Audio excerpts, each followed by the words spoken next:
Nossa entrevistada de hoje é militante do PT desde a década de 1980. Começou sua militância em Uberlândia como integrante do movimento estudantil e foi uma das fundadoras do PT e da CUT na região.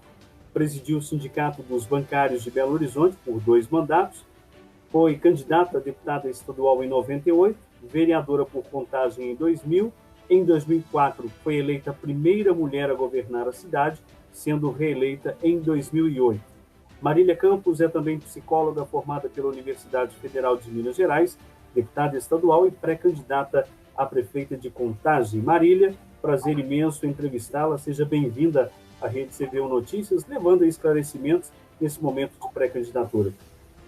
Aproveitar para mandar um abraço, agradecer o convite. É um prazer muito grande encontrar com você, Carlos Vieira. Igualmente.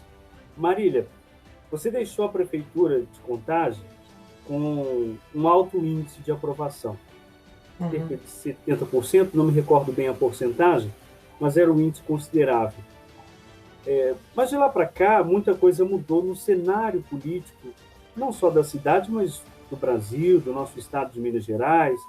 Vivemos o impeachment da ex-presidente Dilma, a prisão de Lula, a eleição de Bolsonaro. E eu queria saber o seguinte, para o começo da nossa prosa. Se eleita, a senhora estaria agora numa oposição ao governo do Estado, uma oposição política ao governo do Estado e ao governo federal. A senhora acha que isso poderia dificultar um pouco as relações? E qual que é a leitura que a senhora faz de todo o cenário político nacional e, claro, também do município com o atual governo Alex de Freitas? Qual que é a sua leitura atual? Olha, eu tenho uma convicção de que as relações de governos, elas têm que ser republicanas. E eu vou lembrar você que quando eu fui prefeita de Contagem, a presidência do Brasil era do PT, mas o governo do estado era do PSDB, né? Então, eu era do PT, fui prefeita com o governo Aécio e depois fui prefeita com o governo Anastasia. E eu tive ótimas relações com o governo do PSDB. Só para te dar, relembrar a memória, né? Por exemplo, o Centro Materno Infantil que nós construímos em Contagem foi um processo de negociação, onde eu tive uma parceria muito grande da Secretaria Estadual do Estado, né? E, então, nós tivemos recursos não só do governo federal, mas do governo do Estado e também da Prefeitura de Contagem. Lembrar também, por exemplo, a grande obra, né, que está aí pertinho de você, a obra de revitalização do Arrudas, né? Nós fomos, tanto eu como o governo do Estado, representado pela Copasa à época, nós negociamos e conquistamos os recursos para fazer aquela obra, os apartamentos ali, onde a gente fez ali 2.000 apartamentos, né, na Vila São Paulo. Aquilo lá foi uma parceria que envolveu o governo do PSB, que era o prefeito Márcio Lacerda, o governo Anastasia, do PSDB, e o governo federal, que era do PT. Então, nós temos que construir relações mais republicanas. E quando eu fui prefeita, eu sempre também tive essa relação. Acabam as eleições, nós temos que ter uma relação com os governos institucional. Acabam as eleições, independente se aquele bairro votou ou não na gente, a gente tem que governar para toda a cidade, né? Respeitar o cidadão, respeitar a cidadã. Então, eu acredito muito nisso e acredito que os governos, eles fazem programas, determinam, direcionam recursos, e se o município estiver apto, isso significa estar com a documentação em dia, ter projetos para disputar os recursos, a gente consegue sim, né? Então, eu acredito muito nessa parceria, onde os governos têm uma relação republicana. E quando eu fui prefeita, eu me comportei assim e tive essa relação dessa forma. Agora, a conjuntura nacional, nós estamos num momento muito triste, né? De pandemia, de desemprego muito grande, aí na casa de quase 13 milhões de desemprego, as famílias perdendo emprego, perdendo renda, crescimento econômico negativo no nosso país, né? Mas essa situação ela terá um fim. Nós, como deputados, hoje eu sou deputada, e se eu for eleita prefeita, nós vamos lutar muito para que o Brasil retome o crescimento econômico, que, na minha opinião, virá se a gente conseguir recuperar o investimento público. E, para isso, nós temos, Carlos, que fazer uma revisão em algumas leis que foram aprovadas no Congresso Nacional, por exemplo, a Emenda Constitucional 95. Ela coloca um teto para o gasto público, e aí, por exemplo, na área da saúde, nós perdemos 20 bilhões com esse teto do gasto público. E eu acredito que o investimento público ele é fundamental para, inclusive, gerar mais emprego, né? Então, na prefeitura, nós não só, né, teremos uma política de desenvolvimento local, como também lutaremos para que o Brasil volte a crescer, para ter mais emprego e investimento público no Brasil e em Contagem também. E qual a leitura que você faz, Marília, do governo Alex de Freitas? Nesse cenário todo conturbado que você descreveu, né? Essa leitura mais local, como que você vê hoje o município de Contagem, que você pensa, nossa, como eu deixei o município como está agora, algo meio real, ideal? Eu acho o governo municipal muito distante, muito ausente, né? Não que ele não esteja fazendo nada, mas muito ausente. Então, o que ele está fazendo a gente não compreende, né? Então, e eu falo assim, que eu não compreendo, e a população também fala isso para mim, que não compreende o porquê das intervenções, aonde vai, o que vai acontecer com a cidade. Então, é um governo muito distante da população, né? E tem uma questão que eu acho que é muito ruim, né? É que ele perdeu credibilidade, porque se comprometeu com várias questões e descumpriu esse compromisso, esse pacto que ele fez com a população. Então, essa quebra de confiança, de credibilidade, faz com que a população rejeite muito o governo municipal. Então, é um prefeito que não pode andar pelas ruas, que não pode estar no meio do povo, justamente porque perdeu a confiança e a credibilidade. Agora, houve recentemente, última eleição, essa onda bolsonarista que, de certa forma, levou a um sentimento de ódio ao PT em algumas esferas, porque tem a questão do extremismo também que se assolou de certa forma. Bolsonaro teve 55,10% dos votos aqui em Contagem. O senhor acha que, de alguma forma, esses bolsonaristas, ou essa onda, esse sentimento de ódio que se implementou no país, de alguma forma, isso pode atrapalhar a sua candidatura? Olha, tem muita gente que me apoia e apoia Bolsonaro, ou apoiou Bolsonaro, ou votou no Bolsonaro. Não tem essa vinculação do voto para presidente, do voto para governo do estado e do voto para prefeito ou prefeita, né? Eu, inclusive, estou colocando meu nome à disposição para a prefeitura, muito também pelos apelos que eu tenho recebido, e não é só de gente ligada ao PT, é muito apelo que eu tenho para que eu volte a ser prefeita de Contagem. Então, se na época que eu saí da prefeitura eu tinha em torno de 70% de aprovação, hoje eu tenho muito mais, porque além do reconhecimento que eu tenho como prefeita, Carlos, do que eu fiz na cidade, da presença, do diálogo, das obras, das melhorias, eu tenho também o reconhecimento da população em relação ao meu papel como deputada. que eu também não me distanciei de Contagem, eu continuo presente.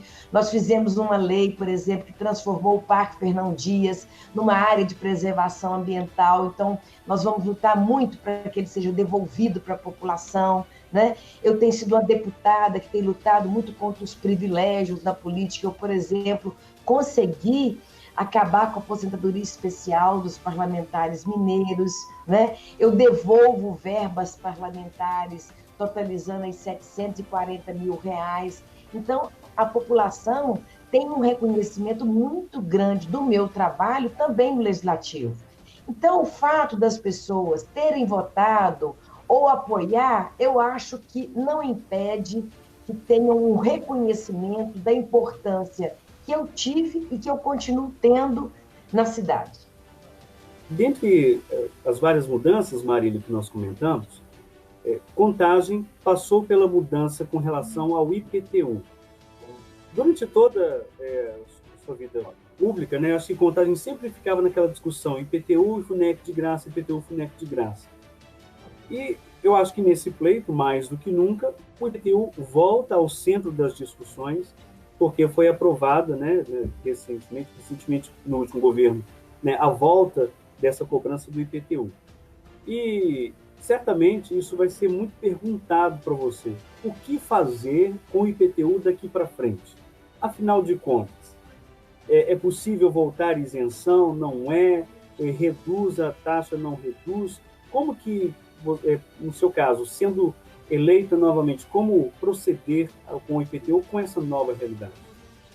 Eu penso que a gente tem que fazer uma revisão das alíquotas do imposto do IPTU para transformar o IPTU num imposto mais justo. O que a população reclama é de duas questões. Primeiro, porque prometeu e não cumpriu, né? Então a população se sentiu traída. Mas a população também, ela, pelo menos no debate que eu tenho permanente com a cidade, ela reclama de que é muito caro, o valor é muito alto. E, na minha opinião, é possível fazer um valor mais justo. Então, justiça tributária, a gente pode fazer, a pessoa que ganha menos paga menos, a pessoa que ganha mais paga mais, quem mora num lugar, né, com mais infraestrutura paga mais, quem mora em lugar que menos infraestrutura paga menos. Então, o que eu acho que a gente tem que fazer é rever a alíquota, inclusive da taxa de anúncios, para que ela não seja tão alta, né, que muitas das vezes prejudica, inclusive, a atividade econômica. E agora o IPTU, ele é possível voltar a uma isenção ou constitucionalmente isso não é mais possível? Não sou muito da área do direito, mas a última informação que eu tive é de que antes não caracterizava renúncia de receita porque ela não existia. E que agora, como ele voltou, aí sim caracterizaria uma renúncia de receita, portanto não pode mais ser isento. Isso Essa procede? é uma questão legal, né? Mas, por exemplo, eu posso te dar da nossa época, né?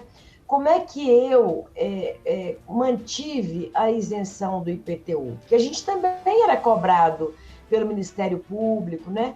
Mas a lei tributária, ela determina o quê? Se você abre mão de uma receita, você tem que compensar de alguma outra forma. Então, como é que nós fizemos? Nós mantivemos a isenção, porque aquilo que eu falo eu cumpro, né? Eu me comprometi a manter a isenção, então a gente manteve a isenção, mas a gente compensou a perda de receita com a modernização na receita do nosso município. Então, a gente teve uma revisão de outros impostos, fizemos uma correção da planta de valores, então a gente compensou a receita que a gente abriu mão, então a gente ficou dentro da legalidade. Sim. Agora, nos bastidores da imprensa, Maria, a gente vai acompanhando, não só da imprensa, mas tem a Rádio do Povo, né? A Rádio Povo, e disseram o seguinte, que você estaria articulando recentemente com o PSD em torno da sua candidatura. E uma matéria recente do jornal Viva Voz, do site, né, do jornal Viva Voz, diz que teria sido feito de sua parte uma grande articulação em Brasília para neutralizar o seu colega de assembleia, deputado Rafael Martins. Isso de fato aconteceu? Como estão as articulações em torno da sua candidatura? Quais os partidos que poderiam abraçar Marília Campos numa eventual candidatura? Hoje, os partidos que estão junto com a minha pré-candidatura é o PSB e o PCdoB, né? É claro que a gente dialoga com vários, mas eu não vou entrar nos comentários que fazem, se eu fui, se eu não fui. Hoje o que eu tenho é isso. Poderemos ter mais partidos até o processo da convenção?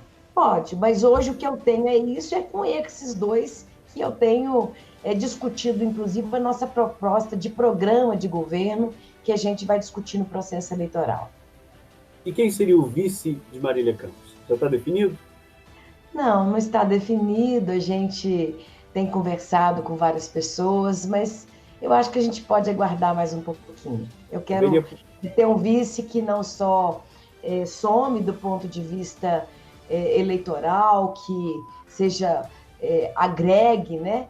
Mas que seja um vice também que tenha uma capacidade de ajudar a governar. Eu acho que isso é muito importante, porque governar não é fácil, né, Carlos? Se você acompanhou muito o nosso trabalho e sabe que é muito importante a gente ter gente do lado da gente que tenha experiência, que tenha compromisso, que tenha história. Então, eu estou pensando ainda. Tá certo. Não tem decisão. Só para saber, não seria o ex-presidente Michel Temer, não, né? Hein? Não. Marília, ainda sobre a situação política, o pré-candidato, também a prefeito e vereador, Dr. Wellington, ortopedista, ele foi apontado como o candidato do prefeito. Ele afirma que não. A senhora acredita nesse seu opositor como real candidato de Alex? E qual seria o impacto disso no cenário político? A você, teria algum impacto? Para ele, teria alguma coisa assim? Você sabe que eu não estou preocupada com os meus adversários, de identificar de que lado eles estão. Eu tenho um perfil, Carlos, que é de preocupar com apresentar a minha história, conquistar a confiança das pessoas pela minha história e também pelos compromissos que eu vou firmar. Então, os adversários, as pessoas, a população, ela vai conseguir identificar, né? Por exemplo, se do lado dele tiver um secretário que teve na prefeitura ou pessoas identificadas com o governo, a população vai identificar. Então, hoje, ainda não tem um quadro totalmente definido. Nós teremos o quadro totalmente definido pós-convenções. Agora, o que a gente tem é que muita gente que esteve no governo, que está no governo, está na chapa, na articulação, né? Mas eu não sei, assim, não estou preocupada com o que os adversários, como eles vão se apresentar. Eu não tenho nenhuma ligação, não tive nenhuma ligação com o atual prefeito, muito antes pelo contrário, assim, eu fui na posse na Câmara dos Vereadores, mas de lá para cá, assim, nenhum tipo de relacionamento, muito antes pelo contrário, total distanciamento. Agora, num eventual governo Marília Campos, haveria possibilidade de vir outros petistas para cá, como, por exemplo, a ex-presidente Dilma ou alguns outros que já são conhecidos no Senado? O meu critério de trazer para a gente, ajudar a gente a governar, não é o partido. O critério para mim é de trazer pessoas que têm experiência, que têm competência, que têm compromisso com a cidade. O currículo, para mim, não é a sigla partidária. O currículo é a história e a capacidade que a pessoa vai ter de gestão, de governar junto com a gente. E eu, quando eu fui prefeita, o meu secretário da Fazenda era do PSDB, né? Quando eu fui prefeita, eu tive comigo o PSB, eu tive comigo o PCdoB, eu tive comigo o PMDB. Eles não tinham me apoiado, mas eu chamei todo mundo para governar. Então, para mim, não é a questão da sigla, e sim qual que é a fidelidade que as pessoas que vão estar junto com a gente vão ter para implementar o programa de governo. Agora quero fazer uma pergunta, Marília, não como Carlos Vieira, jornalista, mas como vice-presidente do Conselho de Assistência Social, do qual ainda faz parte, e queria saber da sua visão para a área da assistência, como que a assistência estaria nos seus planos de governo, no caso da sua vitória, né, no caso do seu trabalho. Olha, certamente vai ser uma política pública que vai ser muito demandada, em particular pós-pandemia, né? Como eu disse anteriormente, nós temos aí 13 milhões de desempregados, certamente o emprego não se recupera de uma forma rápida e as pessoas, a população vai precisar muito da ajuda das políticas públicas na saúde em particular, na assistência, na educação, né? Então, as políticas sociais, eu não sei como é que elas estão hoje, sabe, Carlos? Eu não tenho essa radiografia, esse diagnóstico de como é que estão funcionando os CRAs, os CREs, né? Como é que estão as políticas sociais, mas certamente serão fortalecidas de forma descentralizada, para que a gente possa amparar, cuidar da população, daquele que está na informalidade, da população de rua, do idoso, da criança, né? Então, certamente, nós teremos um olhar muito especial. Para a gente finalizar, Marília, que eu sei que sua agenda é corrida, queria saber das suas expectativas nessa pré-candidatura.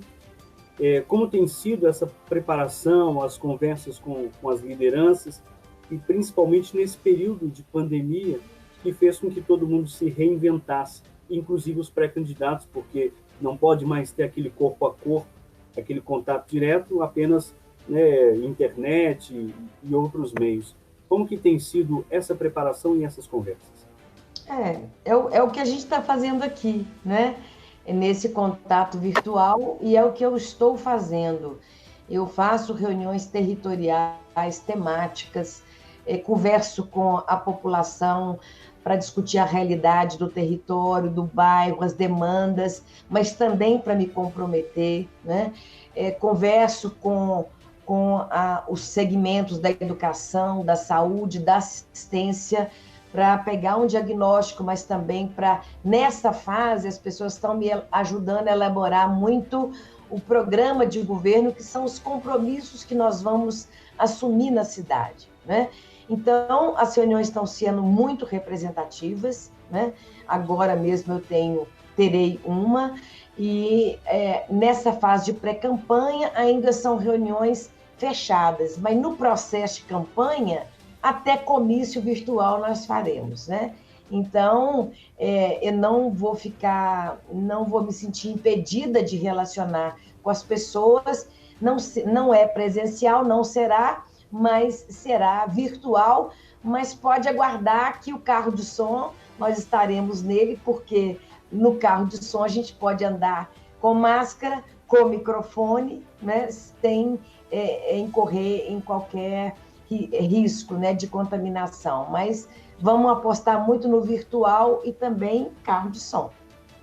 Tá certo. Marília, quero agradecer muito por essa entrevista, pela sua participação, falando com a gente. Fica aí um tempo disponível para você também falar ao povo de Contagem, né, o que eles podem esperar dessa sua pré-candidatura, e agradeço muito por essa oportunidade de ouvi-la, né, de trazer algumas questões importantes e, como jornalismo, levar as pessoas a oportunidade de conhecer a cada um dos pré-candidatos. Já ouvimos alguns, outros não quiseram participar, mas a gente agradece muito pelo respeito, né, e a sua assessoria, que também nos atendeu neste momento. Carlos, eu queria te agradecer pelo convite, é um prazer enorme estar aqui com vocês, né? com os ouvintes da rádio. Dizer que, para finalizar, que a eleição é um momento de luta. Eu, particularmente, sou uma pessoa que tem muita esperança.